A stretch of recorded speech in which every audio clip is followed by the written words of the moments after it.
교과 전형 펑크를 예상하는 방법, 제가 지금 간쓸게까지 다 빼는 겁니다. 이것만 아셔도 웬만한 입시 컨설턴트보다 훨씬 더 잘하실 겁니다.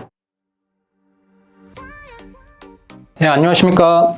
아이디어 입시연구소 김민성 소장입니다. 자, 수시 원서 접수가 얼마 남지 않았습니다.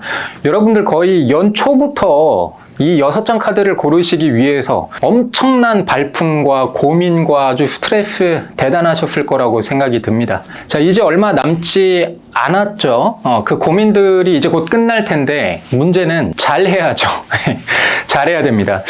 요즘 제가 드는 생각은 제 몸이 좀 여러 개였으면 좋겠어요. 지금 제가 한 50일 전쯤에, 이 촬영일 기준으로 50일 전쯤에 이제 상담 예약은 다 좀 찼는데, 그 후에도 여러분들이 좀 연락을 주셨고, 근데 저는 몸이 한계잖아요. 그러니까 더 이상 제가 시간을 뺄 수가 없으니까는 계속해서 좀 거절의 의사를 밝혔었는데, 그게 제 입장에서도 좀 쉬운 일은 아니었습니다. 그래서 요즘 맨날 악몽도 꾸고, 제가 뭐라고 저를 찾아주신 감사한 분에게 이렇게 좀 거절을 했는가에 대해서 마음의 부채가 좀 있었어요.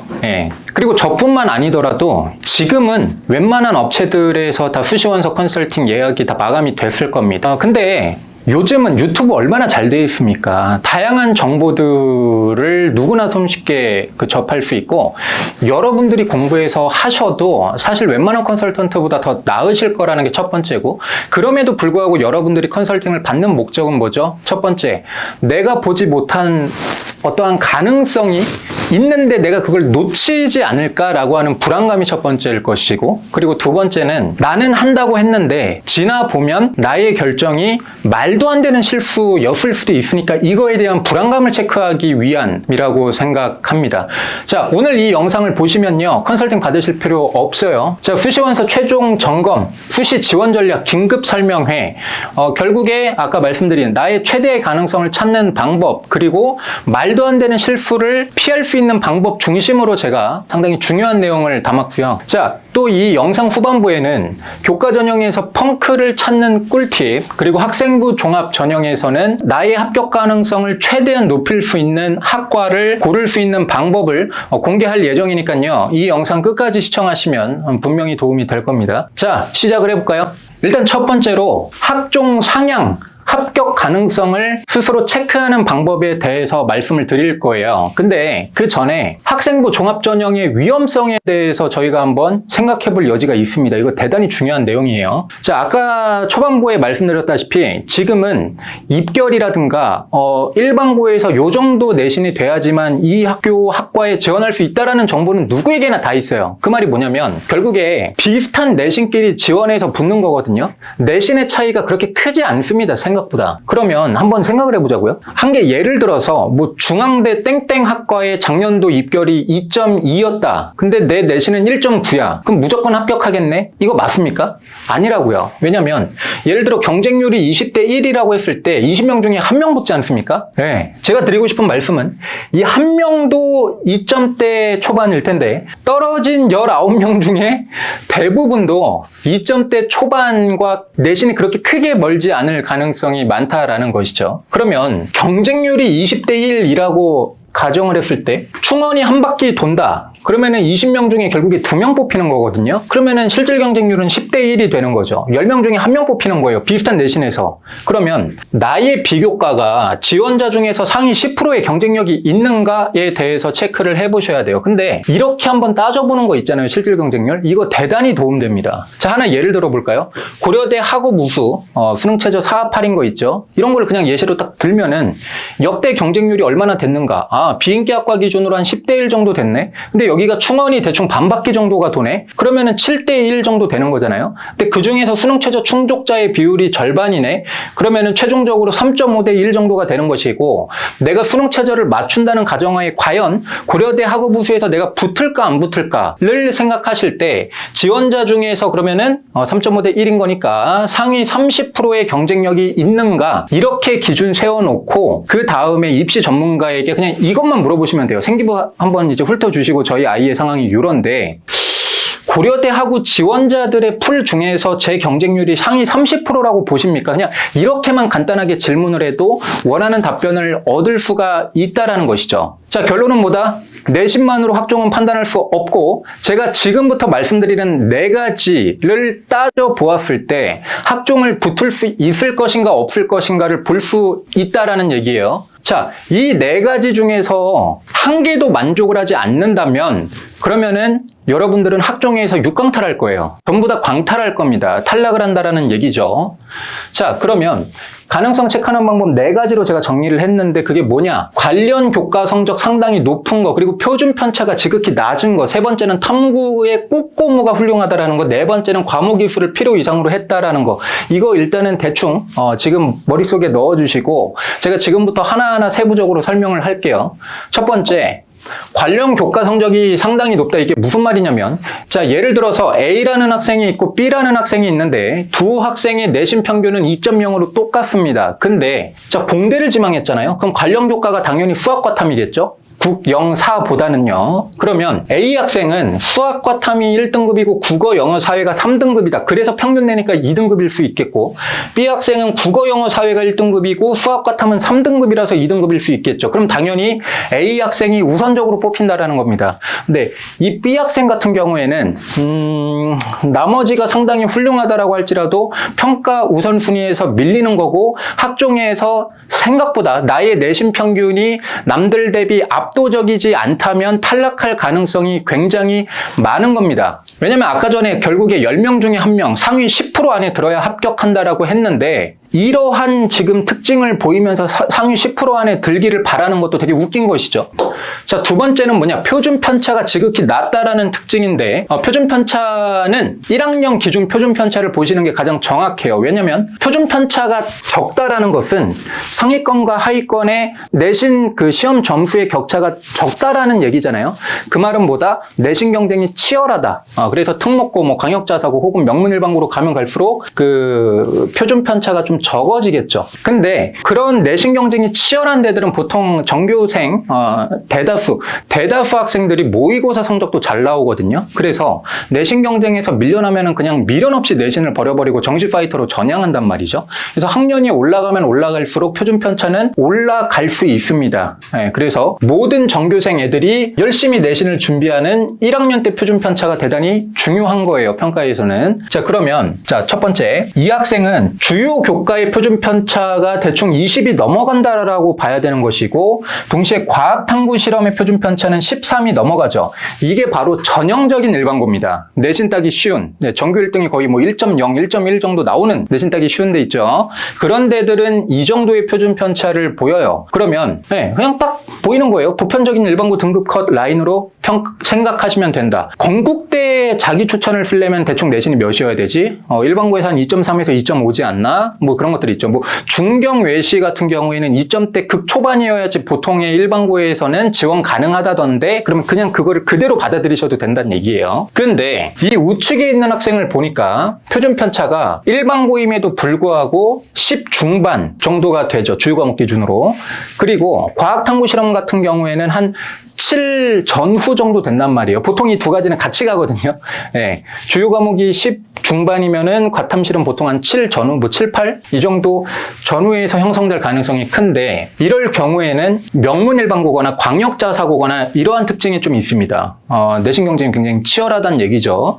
그러면 이런 데 같은 경우에는 나의 평균 등급 대비해서 조금 가산해서 생각하셔도 돼요. 내가 1.7이다. 그럼 한 1.5 정도로 보고, 일반고에서 2.5가 쓸 수 있는 라인을 한번 살펴보시면 되는 거고, 2등급대에서는 0.4 정도 가산, 3, 4등급대에서는 0.7 정도 가산을 하셔서 보셔도 되는 겁니다. 자, 물론 이거 하나만 가지고 볼 수는 없죠. 이거 말고도 여러 변수들을 보긴 봐야 되는데, 근데 다른 변수가 발생했을 가능성이 뭐 그렇게 많지는 않고, 일단은 표준 편차 중심으로 보시면은 얼추 여러분들이 감을 잡는 데 도움이 되실 것 같습니다. 자, 세 번째 특징 한번 볼까요? 제가 항상 강조하는 것이죠. 탐구 꼼꼼무가 굉장히 중요하다. 꼬리에 꼬리를 무는 능동적인 활동을 했다라는 걸 보이는 게 대단히 중요합니다. 자, 이 과정에서는 교과 시간대에 배웠던 교과 개념으로부터 진로 관련된 호기심이 연결되고, 뭐 그 다음에 뭐 책을 봤든 논문을 봤든 찾아봤든 아니면 뭐 통계청 자료를 찾아봤든 등등의 이러한 내가 능동적인 어떤 그런 면모를 보여주는 활동들로 쭉 이끌어가는 게 좋은 것이고,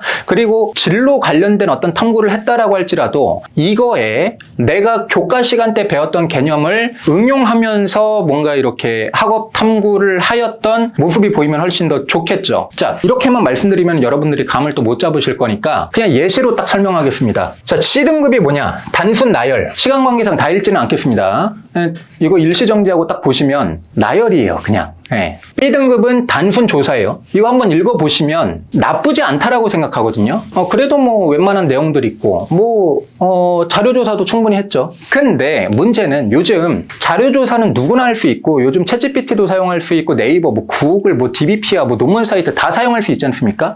솔직히 어떤 자료조사를 해서 제가 이런 거를 배웠어요 이렇게 끝나버리는 것은 평가관 입장에서는 그게 그렇게까지 우수해 보이지 않는 거예요. 그냥 단순히 앉아서 자료조사한 거밖에 안 되는 거거든요. 그거를 통해서 이 학생이 뭘 느끼고 배웠는지, 교과 개념이랑 어떻게 응용했는지, 그리고 자료조사한 내용을 이 아이가 진짜로 받아들이고 이해했는가, 이런 것들을 전혀 볼 수 없어요. 그래서 물론 B등급이죠. 단순 나열보다는 좋긴 좋은데 딱 B등급 정도다. 뉴스를 봤다, 조사했다, 소개했다, 설명했다, 이런 것들만 있는 것은 조금 아쉽다라는 내용이고요. 자, 그리고 A등급은 뭐냐? 다 읽지는 않겠지만 장면 전환이 많고 능동적 연결이 되고 명확한 결과물이 있고 교과 개념이 응용되면서 진로 연결까지 돼 있으면 좋겠죠. 물론 서강대나 성균관대 등등은 아예 전공 적합성을 앞으로 안 보는 대학도 있기는 있어요. 그러니까 그런 데면은 진로 연결이 굳이 필요가 없기는 하겠지만 일단 기본적으로 이렇게 좀 생각을 하시면 될 것 같다. 그래서 뭐 교과 지식 연결된 부분, 장면 전환된 거, 능동적 결과물 있는 거, 장면 전환된 거, 뭐 추후 과정,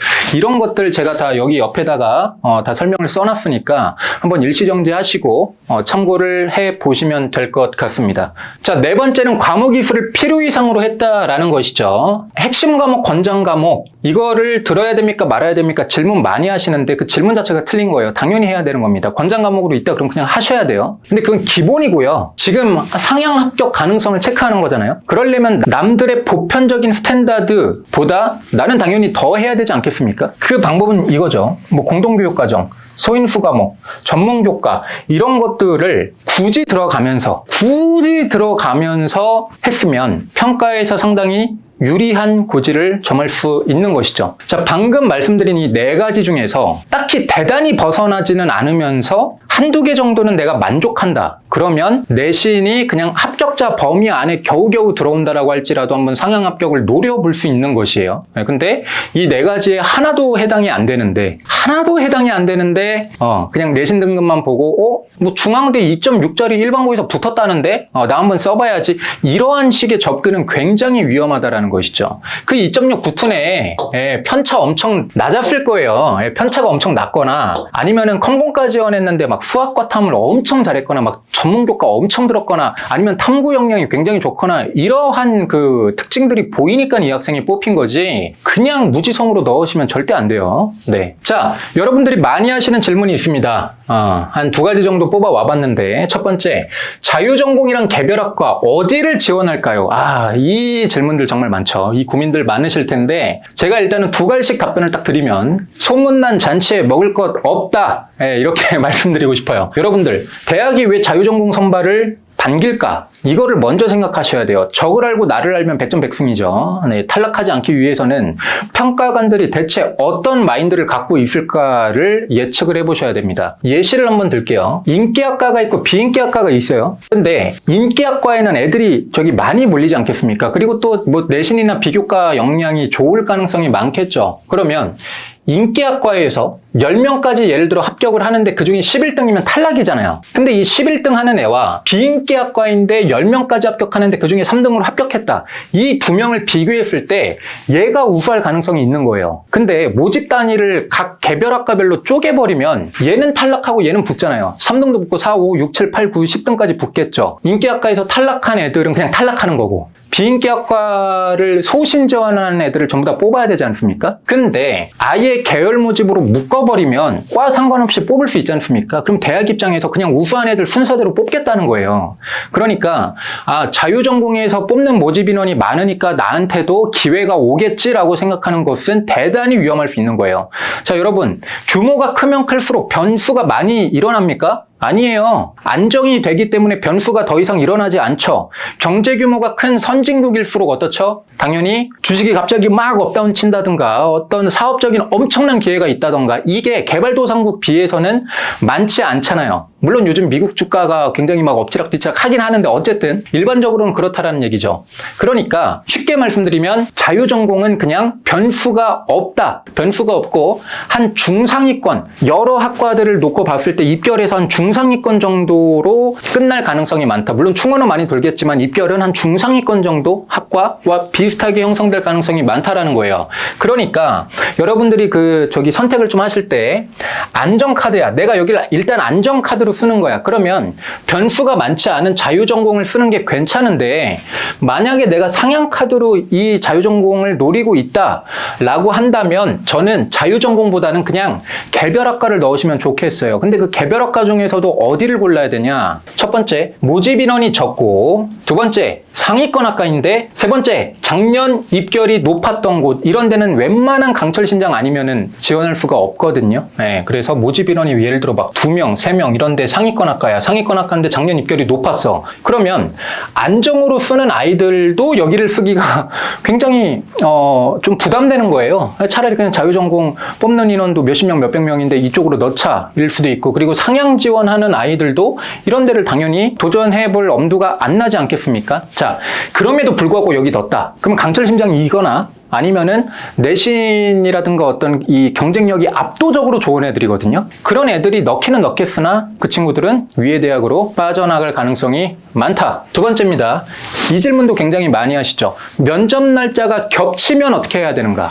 두 학교 다 쓰고 싶은데 면접 날짜가 겹친다. 이 질문에 대해서는 제가 답변을 2장까지는 오케이다. 이렇게 말씀드리고 싶습니다. 자, 주장엔 근거도 있어야죠. 예, 근거를 좀 말씀드리면 면접 날짜 겹치는 2장을 썼는데 이 문제가 발생하려면 이 5가지를 전부 다 피해가야 되거든요. 첫 번째, 하필 둘 다 1차 합격이 될 확률 고려해야 되고 두 번째, 하필 둘의 오전, 오후가 겹칠 확률도 고려해야 되고 둘 다 오전, 오전, 둘 다 오후, 오후 이러면은 진짜 겹치는 건데 하나는 오전, 하나는 오후면은 하루에 2탕 뜰 수도 있거든요. 예. 세 번째, 하필 두 대학 모두 시간 변경 배려를 안 해줄 확률 여기도 이제 만족이 돼야 되고 네 번째, 하필 두 대학 중 한 곳의 면접 날짜가 변하지 않을 확률 이거는 뭐 가능성이 많지는 않은데 예전에 코로나 시국에는 면접 날짜가 많이 바뀌었거든요. 근데 뭐 이 가능성이 뭐 높지는 않겠죠. 다섯 번째, 그중 한 개의 대학 결국에 진짜 다 면접 날짜가 겹쳤고 1차를 다 붙었어. 그래서 한 개의 대학을 선택해서 면접을 봤는데 하필 탈락할 확률 이거 전부 다 비껴나가야지만 2장을 쓴 게 문제가 되는 거거든요. 그래서 생각보다 2장까지 써도 괜찮을 수 있다. 자, 어쨌든 그럼에도 둘 다 1차 합격을 했다면 1차 합격했다라는 것 자체가 지금 뭐 3배수 안에 뽑혔다는 거 아닙니까? 뭐 경쟁률이 15대 1 정도 됐는데 3배수 안에 뽑혔다는 얘기는 1차 서류평가 점수에서 1등으로 붙은 애들과 그리고 꼴등으로 붙은 애의 점수 차이가 별로 크지 않다는 거예요. 애초에 3배수 안에 다들 뽑힌 애들이니까 다 그냥 상위권에서 엎치락뒤치락 한다는 거 아닙니까? 그러면 후회 없도록 그 중에 더 가고 싶은 대학의 면접을 보시면 돼요. 자, 여러분 3배수잖아요? 그럼 3배수 중에서 보통 뭐 1배수 정도는 어차피 충원으로 나간다고 치면 3명 중에 1명 뽑히는 게 아니고 2명 중에 1명 뽑히는 거거든요? 그럼 상위 50% 안에 들면 뽑히는 거잖아요. 면접 준비 열심히 하셔서 이거는 충분히 한번 도전해볼 필요가 있는 거예요. 네. 아니 여러분들 지금 학종 쓰신다는 것 자체가 3등급 이상일 텐데 그러면 학교에서 지금 상위 20% 안쪽 다 한 거지 않습니까? 그리고 면접 준비 다들 열심히 할 것 같아요? 아니에요. 네, 열심히 하는 애들 애초에 많지 않고 그리고 열심히 하는데 잘 준비하는 애들 그렇게 많지 않습니다. 그래서 여러분만 올바른 방법으로 진심을 다해서 진짜 잘 준비하면 분명히 붙을 수 있어요. 자, 여러분들 주의하셔야 될 것도 제가 2가지 정리를 좀 했습니다. 첫 번째는 뭐냐? 올해 광운대 교과 전형 많이 생각하고 계시죠? 위험해요. 조심하셔야 됩니다. 왜 그러냐면 좀 글씨가 잘 보이실런가 모르겠네. 네. 이거 제가 혹시 모르니까 저희 네이버 카페나 네이버 밴드에 자료를 올리도록 하겠습니다. 광운대 교과입니다. 작년 입결이 어땠습니까? 이야, 교과인데, 인서울인데, 뭐 4.5, 3.5, 이게 70% 컷일걸요? 네, 4.1, 4.8, 4.4. 안 쓸 생각이 있으세요? 당연히 쓰고 싶지 않습니까? 올해는 어떻게 될까요? 이런 일이 벌어질 가능성이 적습니다. 자, 그러면 과거를 분석하면 그래도 미래를 예측할 확률이 조금이라도 늘지 않겠습니까? 그러니까 과거를 좀 보자고요. 자, 그 직전 연도 어땠습니까? 2점대 극초반에 형성이 돼 있었어요. 발표된 성적이. 그러면 작년에 애들이 느끼기에는 여기가 수능 최저 없어서 좋기는 한데 이거 광운대학교 대비, 광운대를 제가 무시하는 건 아니에요.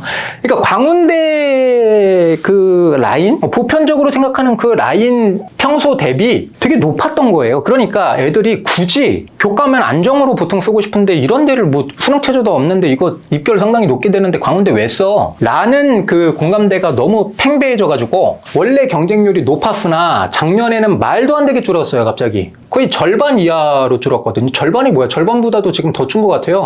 아니, 그러면 지금 막 경쟁률이 3대1, 3.9대1, 3.3대1 그랬는데 저희 수시카드 6장 쓰지 않습니까? 그러면 실질적으로 지금 이제 실질적인 미달이 발생했던 거고 펑크가 났던 거예요. 그러면 올해는 어떨까? 다 몰리잖아요. 이런 일이 과거에도 있었습니다. 과거를 알면 미래가 보인다 그랬죠? 과거에 언제 그랬냐? 이때 그랬어요. 자, 20학년도 내신 컷이 보니까는 상당히 높았거든요. 근데 그 다음 해에는 굉장히 낮아졌습니다. 왜? 20년도에는 경쟁률이 높은 편이었는데 이때 합격 컷이 너무 높다 보니까 21년 경쟁률이 뚝 떨어졌거든요. 그럼 그 다음에는 어떻게 됐을까요? 입결이 많이 뚫리고 경쟁률이 낮았어. 다음 연도에 경쟁률 엄청 올라갔고요. 미디어 커뮤니케이션 학부 지금 이제 발표된 게 지금 3.4였거든요. 막 이런데 미친 듯이 몰린 거예요, 지금. 미디어 커뮤니케이션 학부 26대 1까지 올라갔고요. 그러다 보니까 당연히 그 다음 연도에는 딱 입결이 엄청 높게 형성이 됐죠. 교과 전형에는 핑퐁핑퐁이라는 게 있습니다. 작년에 엄청 낮았으면 올해는 엄청 높아질 가능성이 있고 작년에 엄청 높았으면 올해는 엄청 낮아질 가능성이 있는 거예요. 광운대 교과 한 내신 한 3점 초반 정도 되시는 분들이 여기 지금 다 넣으려고 생각을 하고 계신데 다시 한번 잘 생각해 보세요. 큰일 납니다. 자, 그러면 올해는 대체 작년 광운대 꼴이 어디가 날 것인가? 저는 감히 한번 예측해 보건데 성신여대가 그 가능성이 많을 거라고 생각을 해요. 왜? 모집 인원이 대폭 증가되었고 근데 전년도 경쟁률도 6.78대 1밖에 안 됐거든요. 그리고 성신여대가 입결을 평균을 발표했어요. 그러다 보니까 입결이 높아 보여. 뭐 70%, 80% 아니면 최종 등록자 그 문 닫고 들어가네 이런 애들을 발표했으면 좀 낮아 보였을 텐데 평균을 발표하다 보니까 높아. 그리고 수능 최저도 있습니다. 여기 수능 최저가 높진 않아요. 2합 7인데 2합 7 다 맞출 것 같죠? 이거 수능 최저 충족률 70%입니다. 30%는 아예 못 맞추는 거예요. 그러니까 이런 것들을 고려해 봤을 때 다음 해에는 올해 입결이 딱 발표됐을 때 성신여대가 이렇게 좀 많이 뚫렸을 가능성이 많겠다라고 한번 예측해 볼 수 있는 것이고 지금은 광운대랑 성신여대를 하나의 그 예시로 해서 설명을 드리고는 있지만 이거 잘 유심히 한번 그 스터디 하셨다가 내가 지원하고자 하는 학교가 혹시 이러한 광운대나 혹은 성신여대 이러한 꼴을 보이고 있지는 않은가라고 하는 것을 한번 눈여겨 살펴보실 필요가 있을 것 같습니다. 국민대도 조심해야 돼. 국민대 교과전형 같은 거 조심하자. 야, 국민대 70% 컷이 아닌 최종 등록자 이거 문 닫고 들어가는 등급을 발표한 거거든요. 보통 대학들이 이거 쪽팔려서 말 안 해요. 70% 컷을 발표하면은 그래도 얼추 뭐 이 대학은 이 정도 등급 나오는 게 맞지라고 생각을 할 텐데 가끔 가다가 이렇게 최종 등록자 발표하는 데들이 있어요. 최종으로 문 닫고 들어간 친구. 그러니까 경영학과인데 5점 몇으로 지금 찍히고 있고 그리고 AI 빅데이터 융합경영학과 입문 상당히 인기학과인데 지금 입결이 막 4점 몇 이렇게 보이거든요. 인기학과인데 그러면 여러분들 생각하시겠죠. 야, 작년에 인기학과도 4, 5등급까지 뚫렸는데 올해는 비인기학과 기준으로 한 2등급 후반? 3등급 초반까지는 무조건 뚫리겠네? 라고 생각을 하시는데 대단히 위험한 겁니다. 안 돼요. 네, 안 됩니다. 이게 수능 최저가 여기가 비교적 높다 보니까 경쟁률이 낮고 수능 최저 충족률이 또 낮아버리면 이렇게 그냥 묻지마 지원한 애들까지 한두 명 합격권이 주어졌을 수도 있는데 그 가능성이 절대로 많지 않습니다. 그리고 이런 데들은 올해는 엄청 몰리니까 작년에 펑크난 곳은 올해는 펑크 가는 후보에서 아예 그냥 배제하시면 되는 거예요. 근데 여러분들은 그 학과를 또 쓰시죠. 절대 그러시면 안 돼요. 작년에 펑크난 데는 올해는 펑크날 가능성이 거의 제로에 수렴한다는 것을 여러분들이 아시면 좋을 것 같고 그러면 내년에 펑크를 어떻게 예측할 것인가? 물론 제가 신이 아니기 때문에 뭐 지금 입장에서 이거를 100% 예측할 수는 없지만 그럼 다른 학과들 중에 어디가 펑크가 날 것인가는 제가 조금 이따가 공개하도록 하겠습니다. 네, 이런 데들 조심하셔야 된다. 방금 말씀드린 교과 전형 펑크를 예상하는 방법. 제가 지금 간쓸게까지 다 빼는 겁니다. 제가 그 입시 상담을 하면서, 물론 제가 항상 이렇게 리스키하게 그 원서 상담을 하지는 않지만, 그래도 한 장 정도는, 안정이 확보가 되었을 경우에 한 장 정도를 저는 한번 질러보고 싶다라고 하시는 분들께 제가 이런 식을, 이 6가지 정도를 따져가지고 이제 추천을 해드리는 거예요. 이것만 아셔도 웬만한 입시 컨설턴트보다 훨씬 더 잘하실 겁니다. 자, 첫 번째 경우, 인기 상위권 학과의 입결이 작년에만 유독 매우 높았다. 이러면은 펑크가 날 가능성이 다른 학과보다 훨씬 많아집니다. 왜요? 아니, 교과면 보통 안정으로 쓰는데 그 상위권 애들이 안정으로 쓰기에 별로 매력이 없는 거예요. 아니, 안정으로 써야 되는데 작년 입결이 높았잖아요. 그럼 쫄아서 못 쓰지 않겠습니까? 그리고 그럼에도 불구하고, 이거 아까 전에도 좀 말씀드리긴 했는데, 자, 그럼에도 불구하고 여기를 넣었다, 안정으로. 그럼 그 친구들은 진짜 점수가 엄청 남는 친구들이거든요. 그럼 이런 친구는 아마 다른 학교 붙어서 빠질 거예요. 그리고 소신 지원자들, 얘네들이 막 엄청 막 우르르르 몰려가지고 여기를 지원할 것이냐? 아니죠. 예, 소신 지원자가 어떻게 인기학과인데 작년에 입결이 유독 매우 높은데 여기를 어떻게 지원합니까? 그러니까 오히려 이런 데를 지원하는 게 하나의 기회가 될 수 있다라는 얘기고요. 그리고 두 번째, 교과 전형은 정시와 달리 마감 지점 경쟁률이 낮으면 최종 경쟁률도 낮은 편이다. 이건 일단 기억해 주시면 될 것 같아요. 정시는 그 진학사나 UA 같은 데서 뭐 예를 들어서 원서 마감이 5시다. 그러면은 2시까지는 실시간 경쟁률을 발표하다가 2시 때 딱 그냥 마감시켜 버리거든요. 2시부터는 고정이고, 그 다음에 5시에 원서 마감이 딱 되면 그때 그냥 최종 경쟁률을 딱 발표하는 이러한 형태를 띠고 있어요. 그러면 정시는 다들 마지막까지 기다려요. 마지막까지 기다렸다가 이 마감 직전 경쟁률 보고 그 다음에 딱 결정하거든요. 근데 교과는 정시 대비해서 그냥 여기는 뭐 미리 넣는 경우가 많다는 얘기예요. 그러니까 뭐 첫째 날, 둘째 날 바로 넣으시는 거죠. 그래서 교과 전형은 차라리 끝까지 지켜보시다가 마감 직전 경쟁률이 낮으면 최종 경쟁률도 낮을 가능성이 많으니까 차라리 계속 지켜봤는데 마감 직전 경쟁률이 뭐 3대1이다, 2대1이다 이런 데들을 한번 넣어보시는 것도 괜찮을 수 있다라는 얘기예요. 자, 그리고 세 번째입니다. 작년에만 충원율이 좀 이상하게 낮아가지고 입결이 높았던 학과가 분명히 있을 거거든요. 그런 데는 작년에 만 충원율이 낮았으니까 올해는 충원율이 정상적으로만 돌아와도 입결이 내려갈 가능성이 많다. 그래서 넣었고요. 네 번째는 뭐냐? 유사학과들 대비 작년에 입결이 가장 높았던 학과. 예를 들면 뭐 정치외교, 행정학, 사회학 이거 일반 사람들이 보기에 다들 똑같거든요, 대충. 그러면 예를 들어서 정치외교 컷이 1.8이야. 근데 행정이랑 사회가 2.3, 2.4야. 그러면 이쪽을 쓰지 굳이 정치외교 굳이 넣을 필요가 없잖아요. 그러니까 이렇게 누가 봐도 비슷한 학과인데 특정 과가 입결이 가장 높다. 그러면 오히려 그런 쪽을 넣어보시는 게 좋다라는 얘기죠. 자, 또 다섯 번째, 모집 인원이 적으면 첫날 넣고 모집 인원이 많으면 지켜보다가 마지막 날 넣어라. 올해는 특히 무전공 선발이 확대됐기 때문에 개별 학과들의 모집 인원이 굉장히 적은 경우가 많거든요. 뭐 1명, 2명, 3명 이런 경우가 많단 말이죠. 그러면 2명 모집이다. 근데 내가 여기를 지원하는 순간 경쟁률이 벌써 엄청 높아지는 거예요. 0.5가 왔다 갔다 하는 거거든요. 나 한 사람으로 인해서. 그러니까 모집 인원이 적으면 차라리 그냥 첫날 딱 넣어버리면요. 다른 친구들이 여기 쫄아서 잘 못 들어와요. 아, 여기는 자신 있는 애들이 처음에 엄청 넣었나 보다. 여기 피해가야지라는 그 심리가 형성이 될 수 있기 때문에 그렇다는 거고요. 그리고 여섯 번째 뭐냐? 수능 최저가 있는데 고3만 지원 가능하면서 비인기 학과인 학교장 추천 전형 이 그 포인트들을 전부 다 만족하는 곳은 아무래도 수능 최저 충족률이 현역이 올해는 특히나 더 최상위 연수생이 들어오니까는 현역들이 수능 최저 맞추기가 좀 어려울 수 있거든요. 네, 그러니까 가능성이 좀 많아질 수 있다 라는 것이고, 자, 마지막 슬라이드입니다. 학생부 종합 전형, 나에게 유리한 학과를 고르는 방법을 설명드리도록 할게요. 첫 번째로 유사학과들 대비 작년에 입결이 가장 높았던 학과, 이거는 학종에서도 조금 그 접목이 될 것 같아요. 이것도 학종에서도 적용이 된다. 자, 첫 번째, 유사한 메이저 학과가 있는 마이너 학과는 경쟁자들의 비교과 수준이 낮다. 예를 들어서 내가 뭐 상정계열로 생기부를 채웠어. 근데 내 생기부가 되게 좋은 것 같아.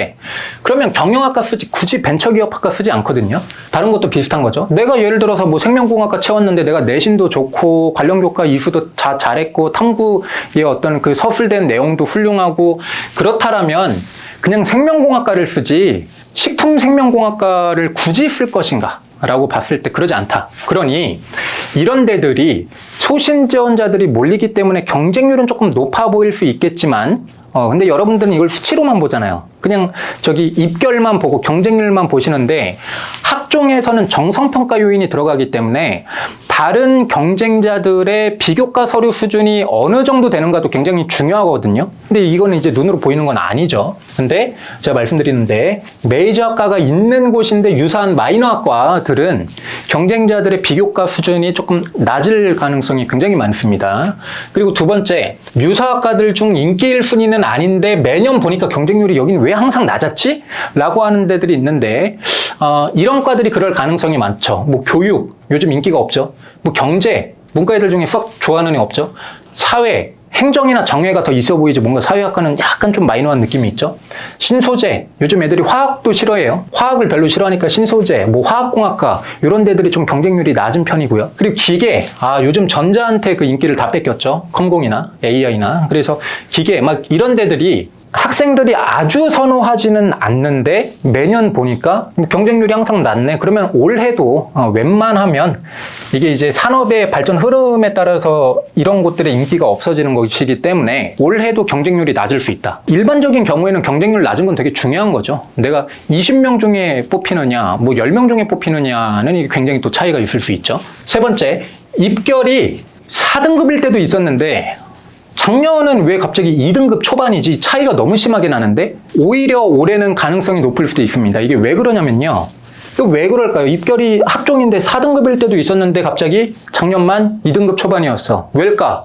왜겠습니까? 당연히 이때는 그 70% 컷에 해당하는 아이가 특목고였던 것이고 이때는 70%에 해당하는 아이가 일반고였던 거예요. 뭐 중경외시 라인이 딱 이제 요 정도 형성이 되겠죠. 뭐 건대 동국대도 그럴 수도 있고요. 그러면 정치외교학과가 4등급이었는데 갑자기 2.1이네 작년에만. 그러면 특목고 애들도 쓰기 버겁고 일반고 애들도 쓰기 버거워요. 왜? 일반고 애들은 그냥 입결이 높으니까 아예 그 가능성을 배제해버리는 것이고 여러분 일반고 애들만 특목고 애들 무서워할까요? 아니에요. 특목고 애들도 일반고에서 그 아주 알차게 생활했던 아이들 무서워해요. 그러면 특목고 입장에서 야 이거 70% 컷까지 2등급 초반이란 얘기는 이 학과가 일반고 애들 좋아하나 본데? 나 특목고 중에서도 4등급 대인데 이게 과연 가능할까라는 불안 심리가 형성이 된다는 거예요. 그래서 특목고 애들도 안 들어오고 일반고 애들도 못 들어와요. 그러니까 이런 데들이 오히려 좀 가능성이 높아질 수 있다라는 얘기고요. 그리고 네 번째, 모집 인원이 대폭 늘어난 곳. 뭐 이건 다들 아시겠죠. 모집 인원이 뭐 10명 늘어났다. 그럼 충원은 10명보다 많이 늘어날 가능성이 더 크거든요. 네, 그래서 또 충원이 많아지면 많아질수록 펑크의 가능성이 많아지는 거니까 그렇고요. 네, 이거는 또 교과에서도 해당이 될 수 있겠네요. 네, 이거는 교과에서도 해당이 될 수 있다. 자, 마지막. 학종인데 수능 최저 있다. 고려대, 이화여대, 시립대, 홍익대 이런 데들은 또 학종인데 수능 최저가 있지 않겠습니까? 자, 여러분 교과에서 수능 최저가 있는 거랑 학종에서 수능 최저가 있는 거는 이게 결이 많이 다른 거예요.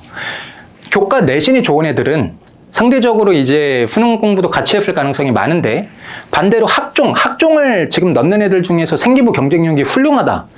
그러면 보통 우리 아이들은 멀티플레이어이면 좋겠지만 안 그런 경우가 많죠. 성적이 안 나오니까는 생기부에 목숨 걸거나 아니면 그 반대인 경우도 있거나. 그래서 학종은 수능 최저가 있으면 유리한 거예요. 물론 이제 내가 수능 최저를 맞히는지가 되게 중요한 것인데, 네. 그리고 올해 같은 경우에는 지금 의대가, 전국에 있는 의대가 수업 진행 안 하고 있습니다. 이 친구들 대다수 학생들이 수능 보러 들어오겠죠. 그 수능 최저 맞추기 더 힘들거든요. 한번 넣어볼 필요가 있다라는 얘기죠. 자, 오늘 이 정도 아시면 수시 원서를 후회 없이 쓰시는데 충분한 정보가 되었을 거니까 지금까지 여러분들이 또 많이 또 고민하시고 정보도 많이 찾아보시고 하셨을 거잖아요. 그거 플러스 딱 요 정도면 된다고요. 네, 그러니까 뭐 추가로 뭐 컨설팅이나 아니면 자꾸 막 자 지금 결정이 완벽한데 굳이 막 더 알아봐봤자 오히려 악수를 둘 가능성이 많은 거잖아요. 그래서 딱 이 영상까지 고려하시고 그 다음에 선택하셨으면 딱 단념하시는 게 나을 수도 있어요. 파이팅입니다. 여러분들 3년 동안 고생한 서류를 가지고 지금으로서는 굉장히 중요한 대학의 네임밸류가 형성이 되니까 스트레스가 많겠죠. 압박감도 많고. 네. 응원합니다. 저도 그때 생각하면 쿨한 척 했지만 이 스트레스가 엄청났던 것 같아요. 지나보면. 그리고 너무 무서웠던 것 같기도 하고. 뭐 하여튼 화이팅입니다. 이상으로 수시 지원 긴급 설명회를 마치겠습니다. 아이디 입시연구소 김민성 소장이었습니다. 감사합니다.